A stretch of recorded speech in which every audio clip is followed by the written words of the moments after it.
like I had kind of I felt Sorry. like I had kind of hit rock bottom at that point, and I knew that if I wanted to make a big change in my business and I wanted to buy my time back, I had to learn how to get better at listings.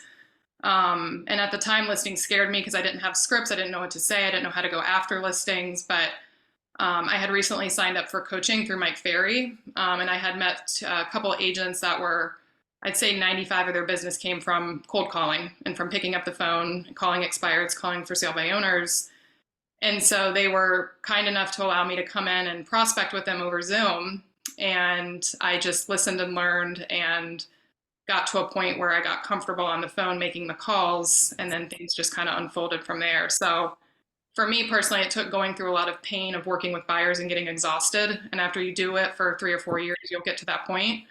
For me to make a change, a significant change to, start picking up the phone and calling people. So Yeah, and I think people get into real estate thinking they're gonna have freedom, you're gonna sell houses, you get to look at houses, but I think we forget that you have to practice. And when I go back to like, I played high school sports, then I coached high school sports. They're there every single day practicing for 2 hours a day, and we're not doing that. So I know like a big part of your what you do now is role play.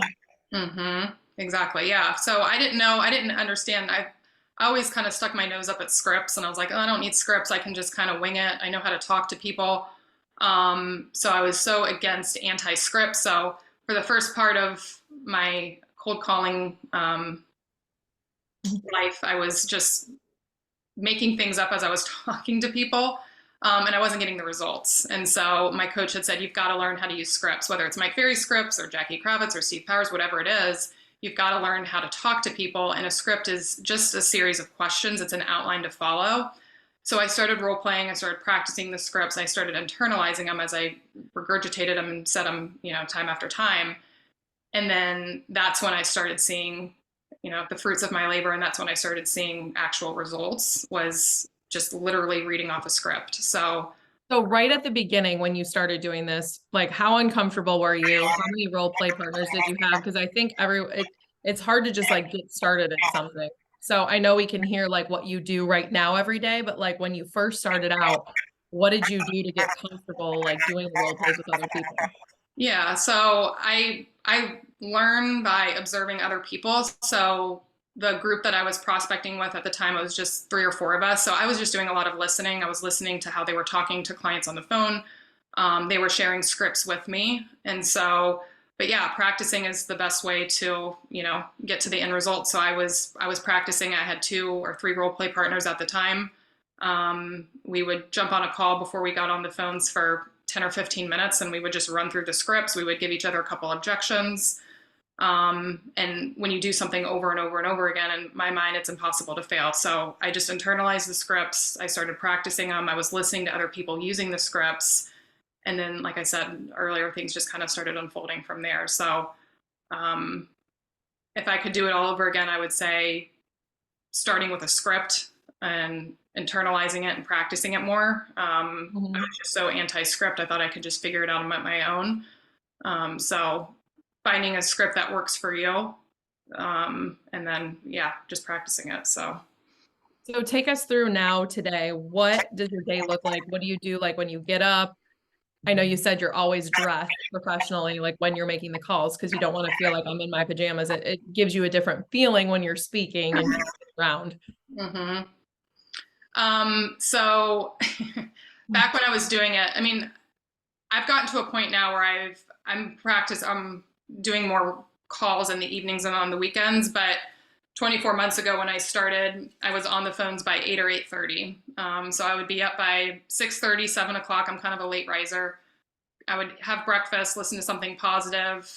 Depending on the day, I was likely jumping on a quick 10 or 15 minute role play session over the phone. And then I would be on the phones, like I said, between 8 and 8:30. And then my goal was 20 contacts. So however long that took, typically up until 12 o'clock. And then I would turn it off for the afternoon and then usually jump back on later that evening around 5 or 6 o'clock. And So I think like you said, it becomes a habit, number one, but it kind of almost becomes a little bit of an addiction. Like I want to get these people. Like I remember literally shutting your computer one day. We were supposed to go to dinner and you're making phone calls. And I'm like shutting your computer because you're like, no, just one more call, because you wanted to, like, you were so consistent that you wanted to keep that business going. So once you get in a role, I feel like it's a little bit easier. It's that first part of anything, whether it's working out, eating healthy, making calls. It's like you've got to get through that first 60 days probably, and then Exactly. you want to do it.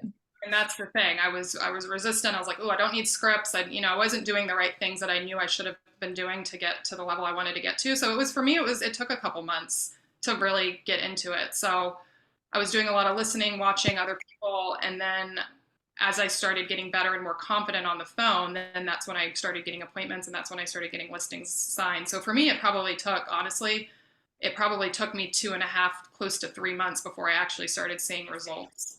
But I fell in love with the process because I was showing up consistently every day. And I think that's the kind of the mindset shift that you have to have is if you're going to do anything, whether it's cold calling, social media, YouTube, you've got to do it consistently every single day. And you're going to get to a point where it's just part of your daily routine and your habit. And then you learn to fall in love with the process because you start getting good at it. And that's why I feel like I'm, in a way, I don't know if I should say I'm addicted to it, but I know it for me now. I've gotten to this point where I don't need to have as many conversations to book an appointment. Before I had to talk to maybe 20 people because I wasn't as confident, and so it was a little more of a grueling process. But now I can talk to maybe 5 to 6 people, and I have an appointment booked because my confidence has soared. So, but it's just that initial month, 2 month period where it sucks, and you just have to show up every day, knowing you're probably not going to get the results immediately. But if you stay in the game, I personally think it's impossible to fail. So Yeah. So I want to know a little bit more about your follow up, because I think whether it's cold calling or looking for listings or following up with buyers, like how do you follow up, number one, with this many people? And then what is your process and how has it changed over time? yeah, so my process right now, and I'm really just hyper focused on expireds. If you talk to any real estate coach, they would say you should be diversifying your lead source, calling expireds, FSBO, circle prospecting, sphere, whatever it is. But I'm really just so focused in on expireds because I'm good at it. So I hit the new expireds first thing in the morning.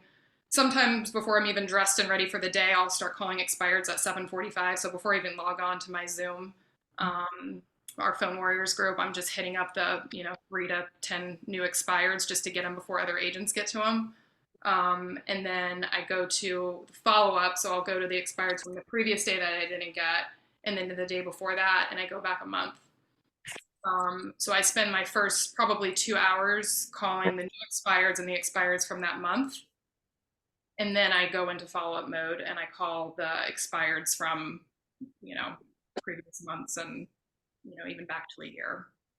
So So how many people are really in your database? Like that whole list that you're calling? Because I think it gets overwhelming. I'm listening to you going, okay, I'm calling the new ones, 3 to 10 people. Then I'll go, who expired this week, and I'll kind of follow it backwards a month. And then you'll go back to like 3 to 6 months because they might have fallen off or people stopped calling them. So you're going back in and calling those. But how many people are you dialing a day? I'm probably making anywhere from 300 to 400 dials a day. I have a dialer, so I'm not hand dialing on my phone. Um, Mhm. but I have the system that I use has a built in CRM. So I have notes for everybody I've called, and it goes in chronological order of when they initially came in. And then I'm pushing them over into Follow Up Boss, which is our team's CRM. And then I also have like a notebook that I use, and I just like write down, like the names and the last time I spoke with them. So if I can like actually hold this and take this with me, sometimes that helps as well. So I guess there's no perfect system to it. I think you just have to figure out what works best for you. So if you're starting off, obviously you're not going to have, 700 leads to call. You're going to start with the new ones and work your way back. You said one of your main things is that you're writing down notes on, hey, their daughter got married, or, they're having a baby, or like so specific so that when you can call them back, you can reference something to help build rapport in that conversation. Yeah, exactly. So, I mean, the name of the game, whenever you're calling, whether it's expireds, FSBOs, whatever it is, the name of the game is to get the appointment. And so that should be in the back of your head. The goal of this call is to not convert them over the phone. It's just to get in front of them. And so that's my number one goal, my number one objective whenever I get a fresh expired or a follow up. If I don't, then I figure out an action plan going forward and when I'm going to call them next. So if they say, we took our home off the market, our daughter's getting married in November, it's going to be chaos the rest of the year. We can't even think about selling right now. However, we're probably going to revisit the idea early next year. So then I'll make a note, daughter's getting married, touch base early next year. And I'll usually leave the conversation with, well, that's great. I'm going to make a note. I'm going to probably call you mid January. Is that okay? Yeah, that works great. Okay, great. So then I'm going to put my note in there. I'm going to set a reminder for myself, just like with any lead, and then go from there. So I think it just depends on the situation and the person you're talking to. But you should always, before you hang up the phone, let them know when they're going to be hearing from you next, Yeah. and then make a And you're note. going to send a follow-up email and a follow-up text. Hey, I'm just sending you my contact card. You can put a face with a name. And then you're usually sending an email with some statistics on our team. Exactly. Yeah. So if I can I know I've got a good number for them that's going in my system. And if I can get an email address, yes, 100%. I'm going to send them a quick email just with a little information on myself and team. They may not look at it, but at least I've got their email so I can put them on my campaign, and then, follow up. So that's the thing. I mean, you're not going to get an appointment with every call. Majority of them, you're going to have to reach out to 3, 4, 5, 6, 7 times. But what I've found is most agents are giving up after the first or second try. If they don't get that immediate appointment, they forget about it and they move on to the low-hanging fruit, the new expireds. So very few of these people, with what I've found is that they're not getting hit up anymore. They're getting hit up once or twice, and then agents are forgetting about them because we're not organized and we don't have good follow-up methods. But for me, I'm just really systematized and writing it down so I have it like literally right in front of me, and then I have it in 2 CRMs, my espresso agent and then in follow-up boss as well, so I don't forget about them. And one of the last listings you got, how many times did you call them? I don't know. I mean, there's some that I get with the first or second try, but one of my more recent ones, I think I called them probably 15 or 16 times, which I know seems a little crazy, but I've had several listings that I've taken after calling them 15, 16, 17 times, because most agents, again, they're not calling. Eventually, they answer the phone. Yeah. And we've just got to get so good to say, I mean, we've got to not prove our value over the phone. Like, I've listened to Emily on the phones before, and she is just taking in what they say. She's validating, repeating it back to them, and then moving to the next question. Very even paced, very methodical about it, not trying to, like you said, handle objections. Oh, great. Yeah, that's fine. And then you go on to your next question. You're not trying to combat the commission or, everything, all the reasons why they don't want to sell now. You just validate what they've said and move on. And I feel like that is where we get so hung up, because we need to know everything about the deal. Because I think a lot of people listening, when we go to call these expireds or for sale by owners or whoever it is, we have to research all these things. We have to research about the house. We want to know about when it came off, like all the little things. And those people might not answer the phone. And I know you had probably done that in the beginning. It's like, now you don't know who's calling you back or who you're calling. You're not looking at their house. You know the script so well, so you lead them through the conversation. So talk about that. Just, how we get as agents so caught up in having to know everything before we make a dial. Yeah, and that's me, because I'm incredibly analytical. So again, going back to when I first started calling, I was researching the house. I was looking at comps. I wanted to make sure I knew the neighborhood, because I was so scared that they were going to ask me like a really pointed question. I wasn't going to be able to answer it, and then I would embarrass myself. So now I've gotten to the point, because I have more confidence in what I'm doing, that I don't even look at the address when I'm calling. I don't even know what town I'm calling in, because a lot of times they're not going to answer. So if I get an answer as I'm talking to them and as I'm working through the script, I'm usually, copying, pasting the MLS number, throwing it in the MLS, and I'm just kind of scrolling through the photos so I can, speak to the property. So I think if you're so paralyzed and having to know everything, you're never going to really make a lot of moves in calling expired. So I think you just have to, again, work through the script. They're all the same. It doesn't matter if it's a $2 million house or a $250,000 house, it's the same script. I think the secret, if there is any secret, is having confidence and authority in your voice. It's not so much about what words you're saying. It's about having intentionality and being confident in how you talk to them. Because majority of the agents that are calling expireds, believe it or not, a lot of them are new agents. They've never sold a home before, so they're just calling and they don't know what they're saying. They don't sound like an authority figure, and so they're getting hung up on, or they're not converting. So even if you don't know the script that well, I think if you can talk with authority and conviction, then you're going to have a lot higher chance of converting the lead. So don't worry so much about what you're saying, but how you're saying it. Yeah, and our team sold a lot in all the neighborhoods Emily's calling. And I mean, that's one of the lines you use, right? Like, I'm really familiar with your neighborhood. We've sold, in that area. And again, you can lean on the firm as well. Like, it doesn't have to be just you. Like, if your firm sold in that area, if you know that you've taken listings there, lean on the firm versus just you individually, especially if you're a new agent and calling, oh, yeah, I know that neighborhood really well. Like, you say that all the time. I'd love to pop on by. Very easy getting your foot in the door with them. Exactly. So yeah, I always say that. Oh yeah, we've sold homes in your area, or we hyper focus in your area. Just curious to know, what do you think, prevented your home from selling? So it's all question based, really.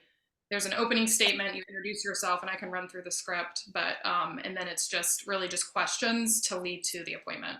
So you're not trying to Okay. explain why you're the best agent. You're not trying to tell them how many homes you've sold. You're not getting interviewed on the phone. You're just making a few statements, coming through as an authority figure, and booking the appointment. So it's really simple. It should not be a 30-minute conversation. It should be 3 to 4 minutes at max. Yeah. So do you want to do a role play now and then we'll take questions because then they can think of their questions, put them in the chat or raise their hand? Sure. Yeah.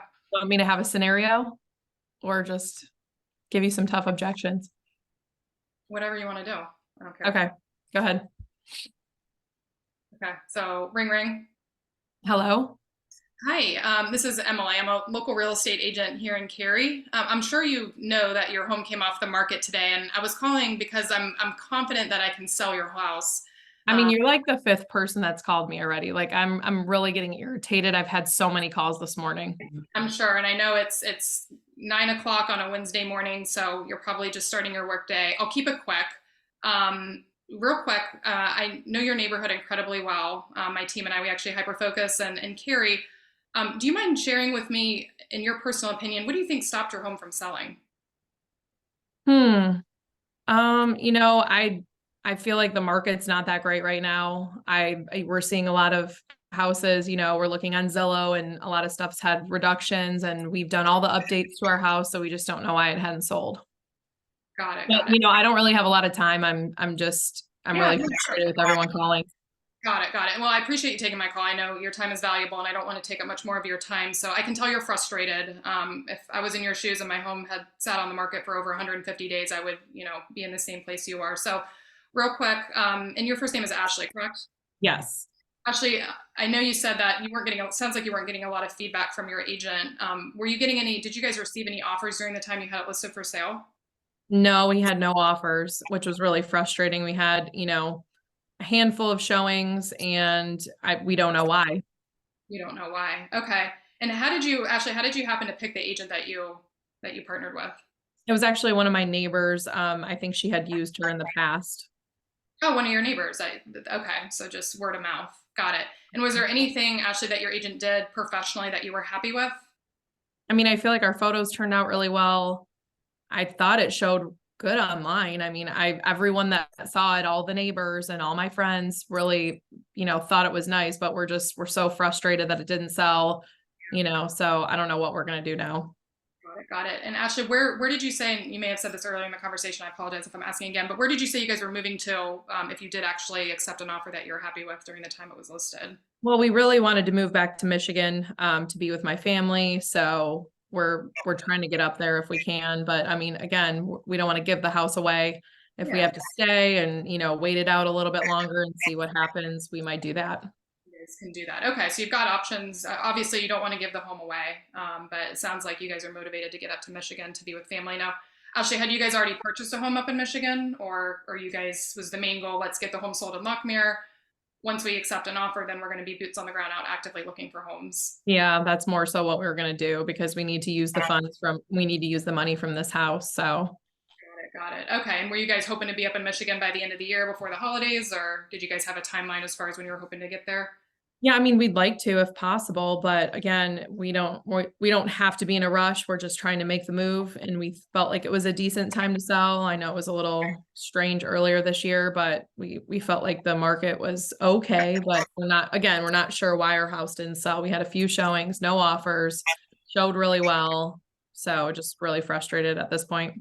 Yeah. And like I said, I would be too. I totally understand where you're coming from.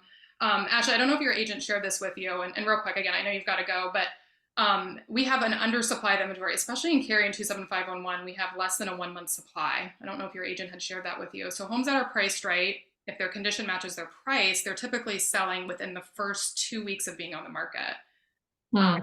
like I told you, my team and I, we hyper focus. We do a ton of business in Lockmere. We've actually sold several properties off market in Lockmere. So what I'd like to do, I'm actually going to be in your area later this afternoon at 3 o'clock. How about How do you sell them off market? yeah, well, that's a good question. I'd love to show you exactly what we do. How about this? I know you've got to run. I've got a 3 o'clock appointment with some clients right around the corner from you.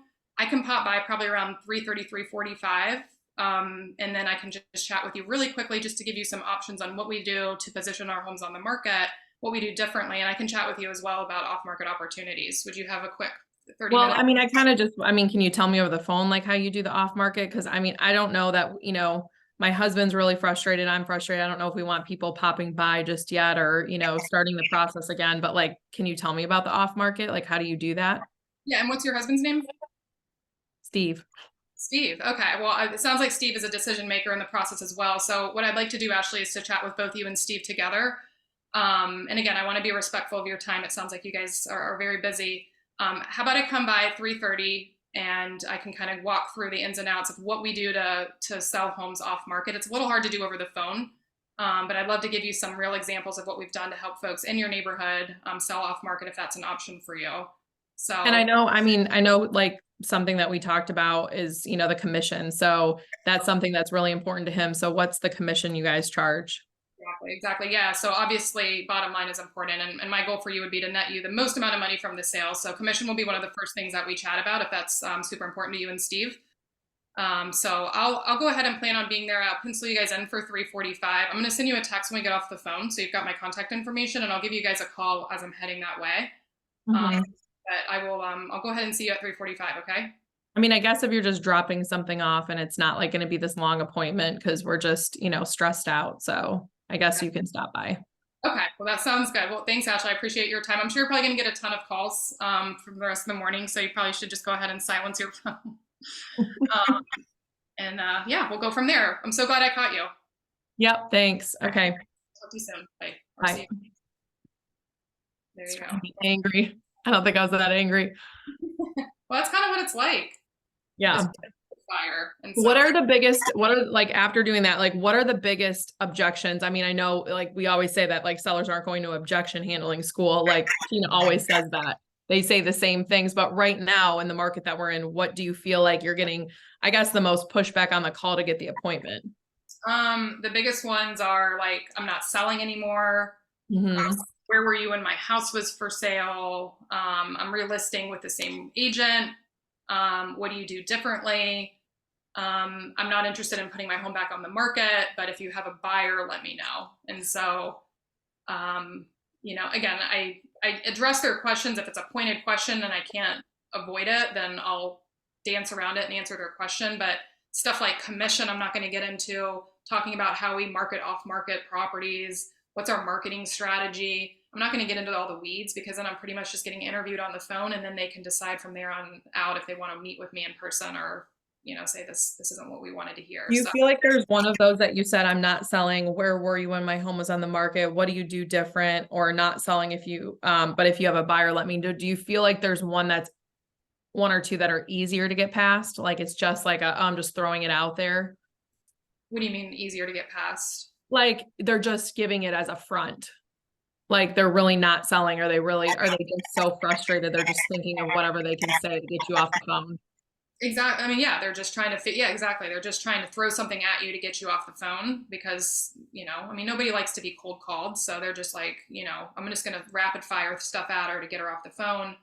Um, Again, going back to it's not so much about what you say, but it's how you say it. It's your tonality and your pace and how you're coming across as the authority figure. So my job in any call is to try to be the authority figure and to try to take control of the conversation and not let them direct and steer the conversation. So again, name of the game is try to get the appointment all day long. I always say I'm going to be in the area. It doesn't matter if I'm going to be in the area or not. I'm always going to be in the area. So if I can dance around the question and give them a couple pieces of information that I feel like they need, then I will. But if I can try to, work around that question and not really answer it, it gives them more of a reason to want to meet with me. So if I handle every objection and I answer everything on the phone, then it's kind of like, okay, well, you gave me what I needed to hear. We'll think about it. Hmm. And then they hang up. So Yeah. you want to keep them hanging a little bit. What questions do you guys have? Are there any questions for Emily? I know something that you do really well is just, again, it's validating. Like I said, I didn't have time, like I'm frustrated. And you're like, I know it's so frustrating. And I know I'm not trying to waste your time. So I know you say that like before you go to the next question, which I feel like moves really well through the conversation. I think we feel like we need to hit all these points, but when I listen to Emily and she's so good at this, she just validates and move slowly to the next question. Like we're so rushed because we feel like uncomfortable, but you take it so slow and you said people just want to hear themselves talk. Clearly, I'm one of them. But I mean, and what I see when I listen to other agents, people are so combative and they want to start an argument. So yeah. it's like you're calling them. So don't you always want to make them feel like they're right. You never want to try to make them feel stupid or dumb on the phone. If you do that, then you've lost your opportunity. So you always want to validate their concerns. I understand your frustration. I understand how, you probably, a lot of them are like, I hate real estate agents. I feel like you guys are just slum bags. You don't do anything. I mean, people just will beat you up over the phone because they're so frustrated at their experience and you're just a punching bag. And where agents drop the ball is where they try to defend themselves and they try to argue with the person. They don't even know them and they're trying to argue with them over the phone. And I'm like, you're doing it wrong. You just need to let them vent. It's like going to a psychologist. I mean, you just want to get your feelings out. So let them do that. They're going to feel better after they get everything off their chest. And then again, if they felt like they were heard and understood, then they're going to say, there's something about her I like. I don't know what it is, but she's validating my concern. She's understanding. The other agents I spoke with weren't like that. There's something unique and different about her. You know what? She's probably worth me meeting with for 5 or 10 minutes just to kind of hear what she has to say. So I think that's kind of the secret of it is just let them talk, listen, repeat, and reaffirm what they're saying, and then just get the appointment. So it's really not that hard, And I honestly. think that works in your listings, or just in once you get the listing, I think that works. And just with dealing with buyers and sellers, I think sometimes we want to be combative because we feel like we know better or what they're doing is wrong or they're being unreasonable with repairs or all these things. Like we always have to validate our seller or our buyer. They're the ones that are right. Absolutely, I'm going to go after that for you if that's what you want, because once you put that line in the sand and they feel like you're not on their side, it's really hard to get back. So it's always the agreeing, yep, absolutely, I'm going to go for it. Here's what I think might happen, but if you're okay with it, I'm okay with it. So I Exactly. use that a lot. If you're okay with the risk, I'm okay with the risk. I know we use that a lot on our team too. Exactly. Okay, so questions were, do you leave voice? Do I leave voicemails? I do leave voicemails, actually, yeah. And the voicemail is not in depth. It's, hi, this is Emily. I was giving you a quick call. I had a question about your house, and that's it. I don't tell Yeah. them. I don't tell them I have a buy. Nothing. It's very quick. So then they're like, maybe she's a buyer. Maybe she's interested in buying my house, and then I'll usually get a call back or a text. I text to them lead too. to lead off that callback, how are you answering calls when you have no idea who it is? Like people are, I know, want to ask that question or they feel uncomfortable. So like, how do you just go, oh, I'm sure I called you if you're a buyer or a seller? Like you have no idea. Exactly. Yeah. I say whether I'm in front of my computer or not. I stepped away from my computer. Yep, I did. I called you earlier. Can you remind me again? What address? And Yeah. then I wasn't talking to them. But yeah, you just dance around it. Oh yeah, I did call you earlier. I just stepped away from my computer. I'm heading to an appointment. Can you remind me again what was the property? Oh yeah, that's right. I was looking at the photos. Well, and then you just get right into it. Yeah. What's the situation? Are you accepting offers? Are you still looking to sell? And then you just kind of go from there. So No, that's good. I like that. What dialer do you use? Espresso agent, right? yeah, there's Espresso Agent, there's Redx, there's Vulcan 7, there's Mojo Dialer. There's a lot. Pretty You much. found you like espresso. Why better? It's the only one I've actually ever used. I've used Redx a while back, and I didn't think the data was as good. I like Espresso. I just like the format of the system and how they pull the leads. It feels less clunky. But I know agents that love Mojo. I know agents that love Vulcan. Uh, Hmm. but there's usually at least anywhere from minimum of 1 to 5 numbers for each property. So I feel like their data is pretty good, and the numbers are accurate. Yeah. And Mhm. then Victoria said, do you have a listing packet or presentation geared toward expireds? Yeah, so I also send out letters. I have someone doing that for me. So every morning she's pulling the expired list and then she's sending out a letter in the mail. Just basic, I noticed your home came off the market. I hyper focus on working with sellers whose homes failed to sell. And I sign the letter or she signs it for me, and then that's it. I think I do put a reference sheet in there, and then we put our listing packet, like our team's listing folder. So when you're going on, when you get the appointment, they say, yep, go ahead and pop on by for 15 minutes or whatever it is. In that first appointment, are you running through the listing presentation? Or are you more having a conversation with them? And then do you bring listing paperwork? Do you bring comps? Like, what do you do on that first appointment? It really depends on how I left the conversation. I mean, there are some people that are like, actually, yeah, we're in the interview stages. We've already met with 2 agents. Yeah, we'd be happy to meet with you too. So if that's the case, then I'm usually getting into the pre-qualification script and running through some questions. But for most of them, no, I'm just stopping by. I have a notebook. I'm writing down notes. I'm meeting with them. I'm just asking a lot of questions. Um, and then yeah, going from there. So a lot of times for me, I just want to get in front of them because I know that I'm going to have a lot higher likelihood of converting that lead if I get in front of them first, even if they're not ready to go. Mhm. But I'm not going to go on any appointment. I've got to make sure that there is some sort of motivation. So I think you do need to do a little bit of pre-qualifying when you're talking to people. Like for you, with you're moving up to Michigan, you're frustrated. It sounds like you guys had motivation. You want to move, so I'm going to take that appointment. But if it's someone that's like, we were just testing the market, we really don't have to move. We just wanted to see kind of what we could get. I may continue to follow up with them, but I'm probably not going to go and waste my time in meeting with them. So I think you have to do a little bit of pre-qualifying and figure out who you're meeting with, and then yeah, when you meet with them, just it's again goes back into just asking a lot of questions, showing your engagement, and kind of letting it unfold from there. So So if someone wants to get into calling, I guess really it's like all lead follow-up or prospecting, just sold, just listed, or expired. What do you think's the best thing, like the next step for them? Is it to get a role play, like to maybe spend a week or so with having different role play partners just to get more comfortable so that because I think what stops people is knowing what to say. exactly. I mean, I'd say it really depends if you've never cold called before. I don't know if starting with expireds or FISBOs is the best first step. If you've never really picked up the phone and called, um, well, first thing I would do is I would find an accountability partner. I'd find someone that's willing to do it with you because for me, I don't think I would be where I am if I didn't have partners and I didn't have people that were waiting for me to show up on Zoom every morning. Mhm. So for me, I need a high level of accountability. So I think finding someone that can partner up with you. And then as far as making the calls, whether you dive right into expireds, I would do something a little bit easier just to kind of get warmed up, like circle prospecting or calling it just listed or just sold, just to get comfortable with talking to strangers on the phone.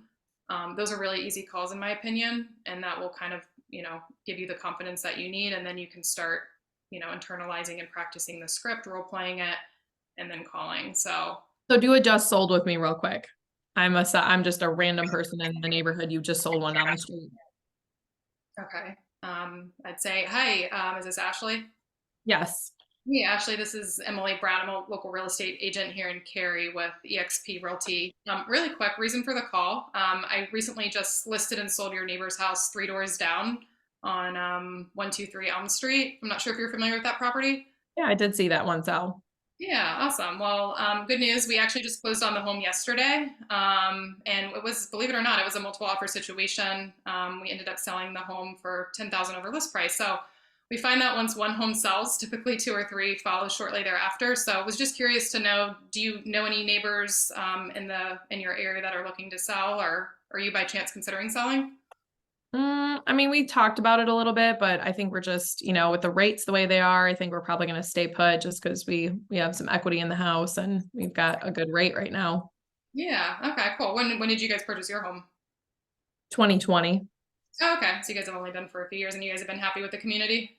Yeah, we like it. I think we might want a little more space, but you know, probably going to stay put for now, but I'll let if anybody in my neighborhood is thinking about selling. Okay, yeah, that was my next question. Is there anybody that comes to mind, any conversations that you've had with any neighbors recently that have considered selling that I could reach out to? No, no one that I know of, but people that I see them pop up all the time. So yeah. Okay. Cool. Okay. Well, I've spoke with a couple of your neighbors earlier this morning, and what I'm doing for them, if it would be helpful for you, I'm just kind of keeping them up to speed on the market activity in your neighborhood. So if you'd like, I'd be happy to send out a market update every so often, just to kind of again keep you up to speed on what's selling, what's coming to market. I understand you guys aren't in a rush or position to sell anytime soon, but I feel like Yeah, that would be appreciation. I think that would be fine. I mean, everyone, it's always good to see what you think your house is worth. Exactly. So what's a good email for you? And I'll go ahead and set that up for you. Ashley at Call Team. Okay, great.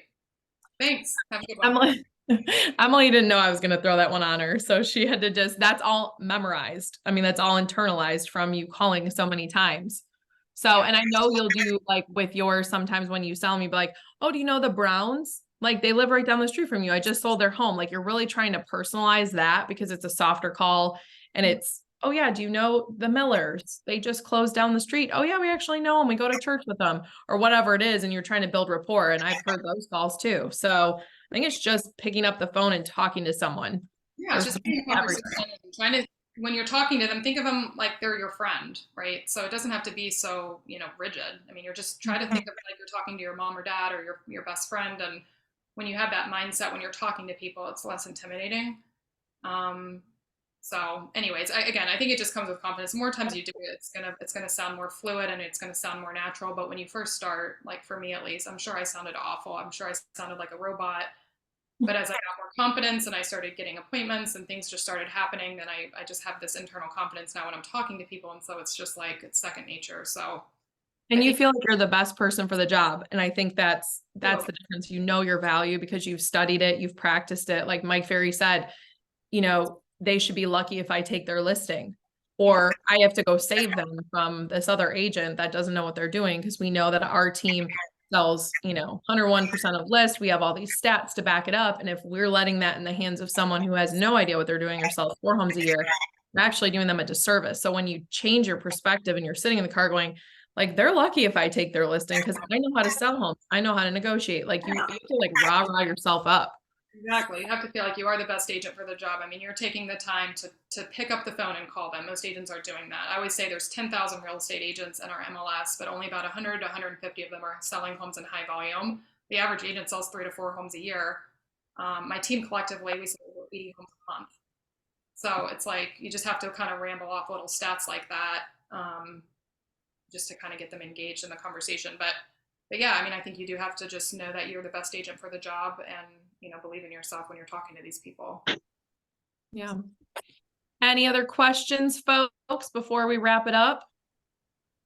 Or do you have anything else to say, Emily, for people to start calling? Oh, do you have a script if you haven't been able to reach a circle prospecting lead? Mary, do you have a script if you haven't been able to reach what I don't know what that means. If you haven't been able to reach one. Like if your call it's been like a month or more and you're able to reach them and then get them on the phone because it's not recent. I just sold the house across the street from you yesterday. Do you just say, oh, I sold one a month ago, or I haven't been able to reach you? Like say that kind of. I'm not going to hound them and call them 17 times. I'm just not. Yeah. Lead. So I would maybe try them 3 times and, send a text, send a voicemail. If they don't answer, you've got to move on with circle prospecting in my mind. So I would just give yourself 3 shots. And if they're not answering, then yeah, be done with it. In my opinion. Okay. Makes sense. Thank you. Mm-hmm. Anyone else? No, going once, going twice. Well, Emily, thank you for taking the time to talk to us during your prospecting time, which I know is like your sacred time. She'll in the mornings, I'll call her about something. She's like, why are you calling me? I'm prospecting. So it's just get consistent, figure out something that works for you, make the calls, talk to them like they're your friend, and try to stay as even as possible. Just whoever asks the most questions is the one in charge of the conversation. So I know I do a lot of talking and I got to get better at asking questions. So I should be role playing with Emily. And if anybody wants to hop into her Phone Warriors group, it's on Facebook. They're on the phone. Like she literally has a computer set up next to her. So she's got the one in front of her she's dialing with, the screen on the side. You can listen to her calls. You can listen to the calls of the guys that she works with up in New Jersey as well. And that will help. I do learn from Audible too. You have to add me as a friend on Facebook in order for me to allow you to come into the group. So if you guys want to come in, there's anywhere from 5 to 30 people on the calls. And yeah, so it's just a community of agents making calls. So you're welcome to join that if you'd like. Yeah. All right. Well, thank you, Emily. We'll see you guys next week. We'll be on again at 8:30 with a different speaker. I'm sure Sue will be on soon. I've asked Sue LaFavi to talk about YouTube, so I got to get her on the schedule. I'm calling you out, Sue, because you are fantastic, and I love that most of your business is coming from YouTube. So we're going to try to do this every Wednesday at 8:30 on Zoom or in person in Fuquay, or if you have smaller groups in other states that you want to, bring something up, because we're just trying to make each other better and give tips and tricks to, be better agents. So we'll see you next week. Bye. Bye.